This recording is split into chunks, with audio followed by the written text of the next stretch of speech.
Yang tidak mengenal Injil selama hidup dari lahir sampai meninggal, Iya. setelah meninggal apakah mereka tetap ke neraka? Sedangkan dari awalnya itu mereka tidak pernah ada yang mengabarkan Injil dan mereka tidak pernah mendengarkan kabar tentang Injil.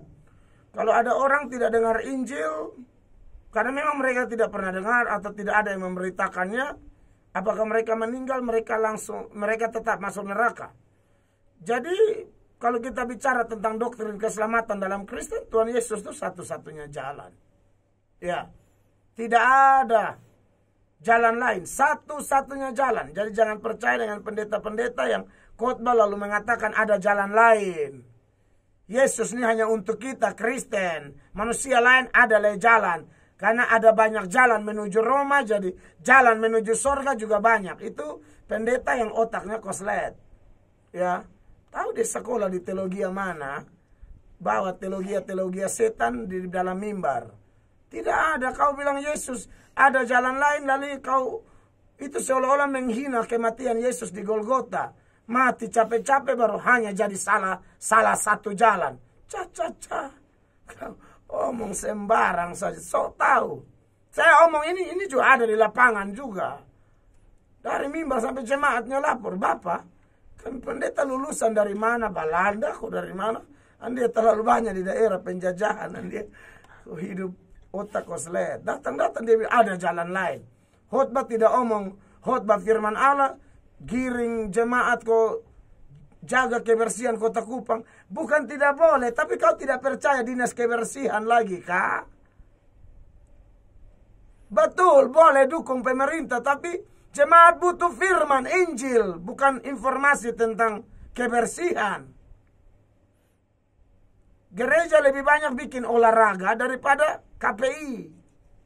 Penginjilan. Kita gereja tuh penginjilan. Kau tahu sarjana teologi, sarjana ketuhanan, urus Tuhan, pengurusan, pemberitaan Injil. Kebersihan, dinas kebersihan. Olahraga, dinas pemuda dan olahraga. Sosial, ada dinas sosial. Repot sekali. Kita bidang ada masing-masing kok. Saling mendukung boleh, bukan kau intervensi sampai tugasmu sendiri kau tidak lakukan.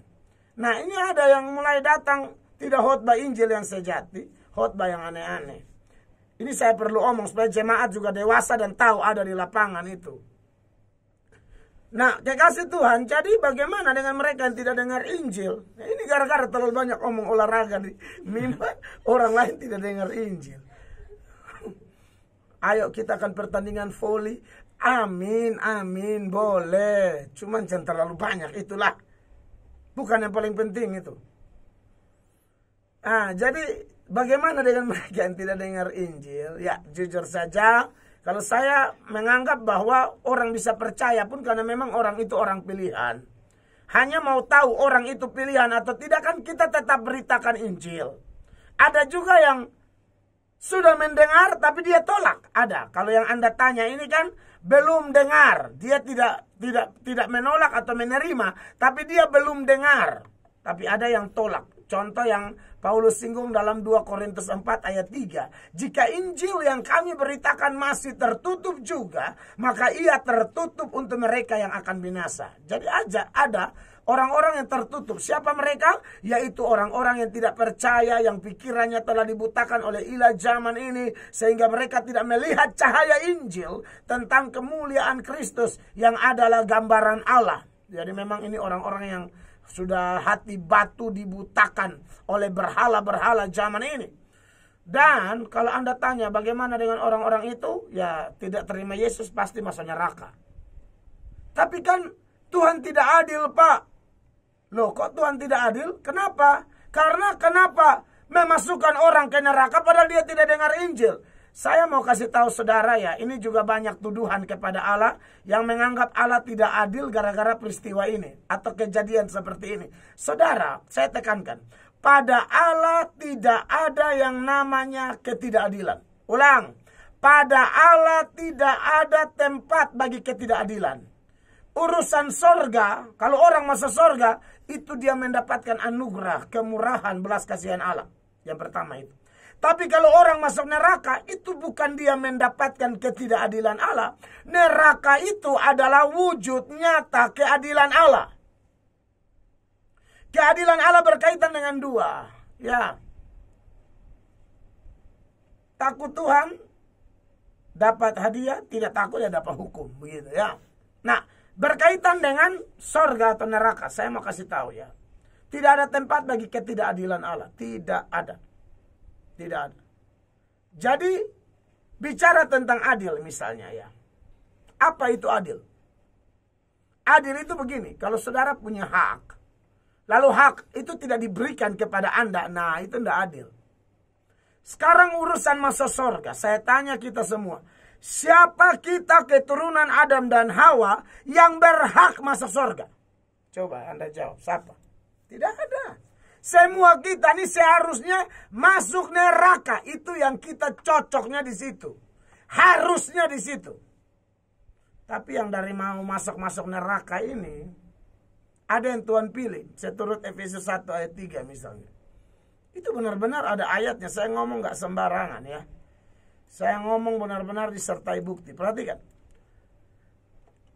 Efesus 1 ayat 3 dan 4. Terpujilah Allah dan Bapa Tuhan kita Yesus Kristus yang dalam Kristus telah mengaruniakan kepada kita segala berkat rohani di dalam sorga. Sebab di dalam Dia Allah telah memilih kita sebelum dunia dijadikan, supaya kita kudus dan tak bercacat di hadapannya. 5. Dalam kasih Ia telah menentukan kita dari semula oleh Yesus Kristus untuk menjadi anak-anaknya sesuai dengan kerelaan kehendaknya.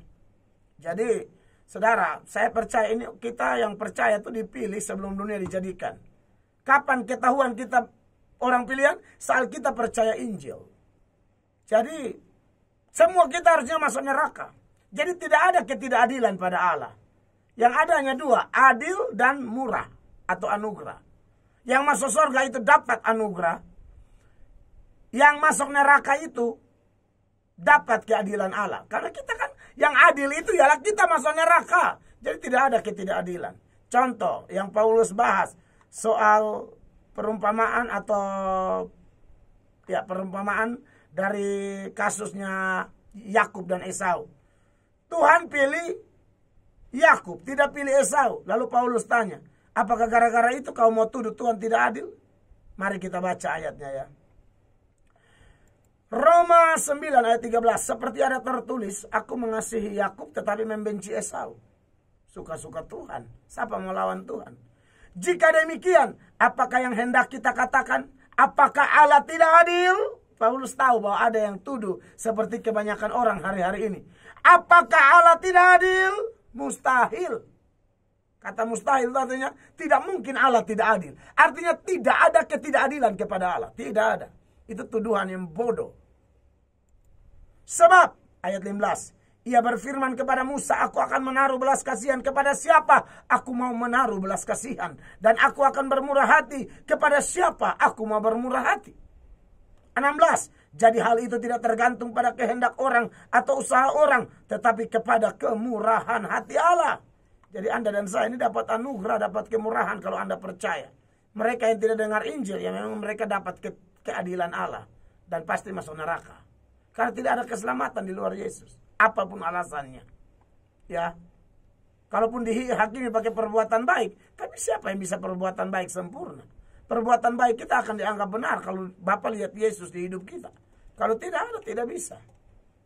Ya, makanya beberapa pendeta yang datang ajar bila ada keselamatan bagi orang-orang tersebut. Saya aneh dengan pendeta ini ya.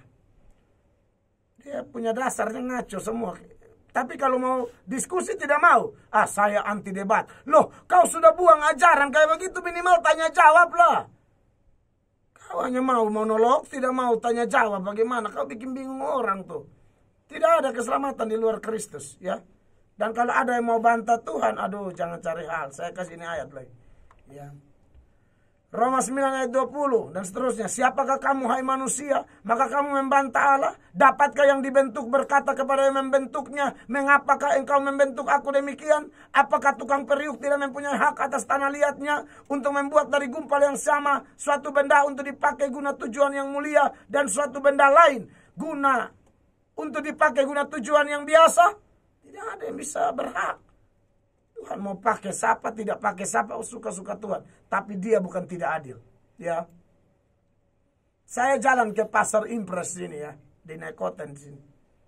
Lalu saya lihat pengemis, ada berjajar di situ. Pengemis pertama saya kasih 5.000. Pengemis kedua saya kasih 5.000 lagi. Saya lihat ada 2 pengemis saya tidak kasih. Tapi ketemu pengemis yang lain, saya kasih. Lalu orang bilang saya tidak adil. Tidak adil di mana? Kok itu saya punya kok. Suka-suka saya, mereka tidak kerja dengan saya hanya tergerak mau kasih. Kok bilang saya tidak adil?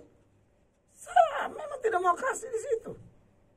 Makanya orang yang diajak masuk bekerja di kebun anggur itu mereka protes. Ada yang Tuhan keluar pagi-pagi, yang jam 6 pagi dia bilang, ayo mau kerja 1 dinar upah, mau. Yang 9 jam 9 seterusnya jam 12 sama upah 1 dinar. Tapi ada yang masuk terakhir sekali. Tutup kerjanya jam 6, dia masuk mungkin setengah 6 sore. Dapat 1 dinar juga. Lalu yang dapat dari pagi marah-marah kepada Tuhan. Tuhan tidak adil. Loh, tidak adilnya di mana? Kita kan sudah komitmen 1 dinar. Andai kata ada yang tidak kerja dan dia mau kasih 1 dinar, siapa yang mau larang? Itu dinarnya dia. Begitu juga dengan surga. Jadi bagi saya orang-orang itu tetap tidak masuk surga ya. Tuhan berkati.